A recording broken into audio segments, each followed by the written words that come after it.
नमस्कार दोस्तों, आपके अपने YouTube चैनल में आप सभी का एक बार फिर से स्वागत है। साथियों, CISF की वैकेंसी आ चुकी है, तो आइए इसके बारे में पूरा डिटेल में देखते हैं कि कब फॉर्म फिलअप करना है, क्या इसका सिलेबस रहना है, पूरी प्रोसेस A to Z यहाँ पर हम बताने का पूरा आपको प्रयास करेंगे। तो वीडियो में आपको लास्ट तक जरूर बने रहना है। तो देखो, जो CISF न्यू वैकेंसी आई है, इसका फुल फॉर्म होता है central industrial security force, CISF। ठीक है ना। इसकी जो वैकेंसी आई है साथियों, वो ट्रेड्समैन के लिए आई है।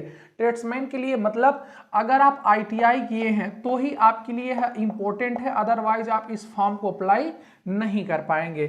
टोटल पद कितने हैं, तो पद हम देख लेते हैं। तो पद कितने हैं? 710 पद यहाँ पर टोटल दिए गए हैं। 710 पदों पर यह भर्ती प्रक्रिया होने वाली है। फॉर्म कब से अप्लाई होगा? तो फॉर्म 21 नवंबर अर्थात आज से ही फॉर्म यह क्या होगा साथियों, अप्लाई होगा। और अगर आप लोग थोड़ा सा जल्दी फॉर्म अगर भर देंगे तो ज़्यादा बेटर होता है, क्योंकि आप जितना जल्दी भरेंगे, ठीक है ना, तो उतना ही आपको हेल्पफुल मिलेगा। रीजन की आप सर्वर डाउन होने का चांसेस बहुत ज़्यादा बाद में हो जाता है, ठीक है ना।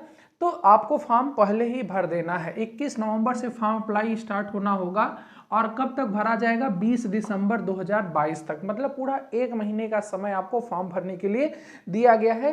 फीस भी नॉर्मली है, ठीक है ना। जनरल OBC के लिए 100 रुपया है और ST SC फीमेल के लिए 0 रुपया फीस है। तो फीस यहाँ पर एकदम ना के बराबर है। एग्जाम कब होगा? तो एग्जाम डेट एग्जैक्ट नहीं दिया गया है, बट इतना जरूर बताया गया है कि 2 महीने बाद इसका एग्जाम हो सकता है। तो अगर अनुमान लगाया जाए कि एग्जाम कब होगा, तो 20 दिसंबर तक तो फॉर्म ही भरा जाएगा, तो फरवरी मार्च में आपका एग्जाम होने का इसका क्या है साथियों, पूरा का पूरा चांसेस हो सकता है, ठीक है ना। वहीं एज क्या रहने वाली है? तो एज जो है वह 18 वर्ष से लेकर के 23 वर्ष तक के छात्रों को फॉर्म फिलअप करना है। वहीं अगर OBC कैंडिडेट है, ध्यान रखिएगा, वहीं पर अगर OBC कैंडिडेट है तो OBC कैंडिडेट को 3 वर्ष की एक्स्ट्रा छूट मिलने वाली है। और वहीं SC और ST कैटेगरी का अगर कोई छात्र है तो उसको 5 वर्ष की एक्स्ट्रा छूट मिलने वाली है। बकिया जनरल के लिए 18 से 23 वर्ष तक ही फॉर्म अप्लाई कर सकते हैं। तो वह डेट कौन सी होगी, किस डेट से के बीच, किस डेट से किस डेट तक बच्चे का जन्म होना चाहिए, ये भी बच्चे बहुत कमेंट करके पूछते हैं।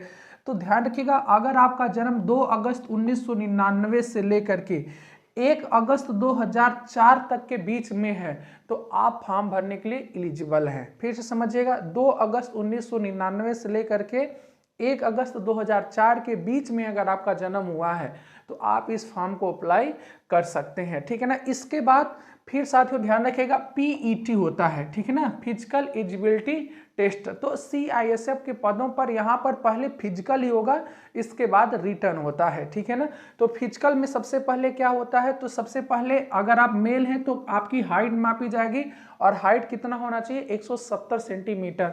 वहीं अगर आप फीमेल कैंडिडेट हैं तो आपकी जो हाइट होगी वह 157 सेंटीमीटर होना चाहिए। दूसरा क्या होता है फिजिकल एलिजिबिलिटी टेस्ट में?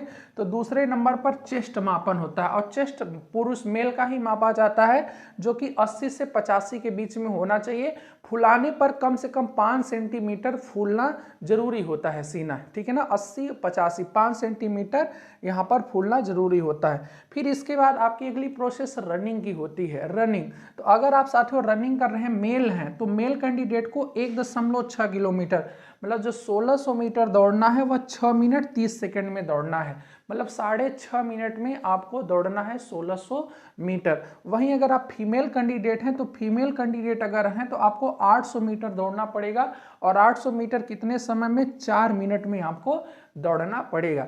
इसके बाद और क्या प्रोसेस हो सकती है? इसके बाद सिलेबस की बात आती है कि अगर हम इसका फॉर्म भर रहे हैं तो सिलेबस क्या हो सकता है, ये भी जानना बेहद ज़्यादा जरूरी हो जाता है। तो सिलेबस में जैसे सबका सिलेबस है वही यहाँ पर भी सिलेबस है।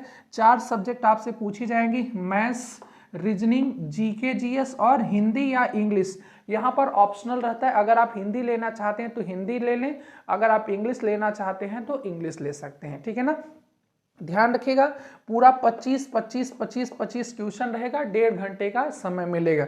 25 क्वेश्चन मैथ के रहेंगे, 25 क्वेश्चन रीजनिंग के, 25 क्वेश्चन GK के और 25 क्वेश्चन हिंदी के रहने वाले हैं। अगर आप इंग्लिश लेते हैं तो इंग्लिश। निगेटिव मार्किंग रहेगी कि नहीं, तो निगेटिव मार्किंग यहाँ पर नहीं रहने वाली है। तो आप लोग सभी लोग इस फॉर्म को अप्लाई कर दें। अगर आप ITI पास्ड हैं तो बहुत ही ज़्यादा यहाँ पर बेनिफिट आपको मिलने वाला है। अगर आप ITI अपेयरिंग हैं तो भी आपको यह फॉर्म अप्लाई करना चाहिए। आप जैसे ही फॉर्म अप्लाई करेंगे तो आपका फिजिकल एक महीने के बाद लगभग फिजिकल आपका हो जाएगा, और फिर फिजिकल होने के बाद आपका साथियों 1 से 2 महीने और अतिरिक्त समय दिया जाता है, और इसके बाद आपका रिटर्न हो जाएगा और बाद में आपको ज्वाइनिंग लेटर दे दिया जाता है। तब बहुत ही अच्छी वैकेंसी है, खासतौर उन बच्चों के लिए जो ITI पास हैं। मैं बार बार कह रहा हूँ, अगर आप साथियों इस चैनल पर नए हैं तो चैनल को सब्सक्राइब कर लें और वीडियो को लाइक कर दें। ऐसे ही नोटिफिकेशन आपको सबसे पहले पहुंचेगी और ऐसे ही आपको वीडियो प्रोवाइड हो जाएगी। जय हिंद, वंदे मातरम।